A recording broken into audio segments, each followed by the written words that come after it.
자신의 발명품 때문에 목숨을 잃은 발명가 시리즈 1. 로켓을 향한 꿈, 비극으로 끝난 도전, 맥스 발리어 이야기.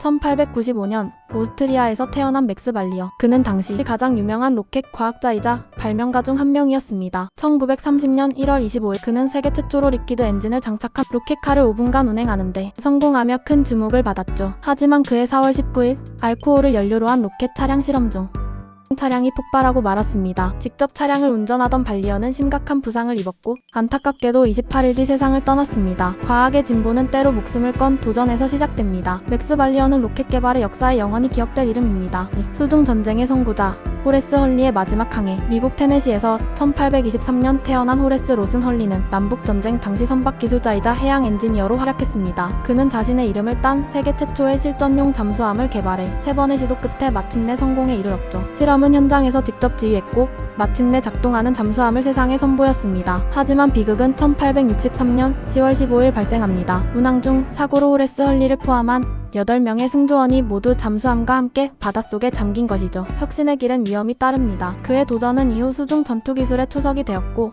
오늘날까지도 많은 이들에게 영감을 주고 있습니다. 3. 하늘을 향한 꿈, 비극으로 떨어지다. 프란츠 라이히트 이야기. 1879년 오스트리아 비엔나에서 태어난 프란츠 라이히트는 프랑스로 이주해 의상 디자이너로 활동하며 세계 최초로 낙하산형 비행복을 개발한 발명가로도 알려져 있습니다. 그가 만든 초기 낙하복은 70kg에 달했지만 실험을 거치며 25kg까지 줄이며 실용화를 시도했죠. 마침내 1912년 에펠탑 꼭대기 57m에서의 테스트 허가를 받게 된 프란츠는 자신이 직접 점프에 나서기로 결심합니다. 그러나 운명의 순간 낙하복은 펼쳐지지 않았고 그는 그대로 땅으로 추락. 곧바로 병원으로 옮겨졌지만 안타깝게도 1시간 만에 숨을 거두고 말았습니다. 비행의 꿈은 실현되지 못했지만 그의 도전은 오늘날 낙하산 기술 발전의 밑거름이 되었습니다. 4. 생명을 위한 실험, 죽음으로 끝난 이상, 알렉산더 보가노프 이야기.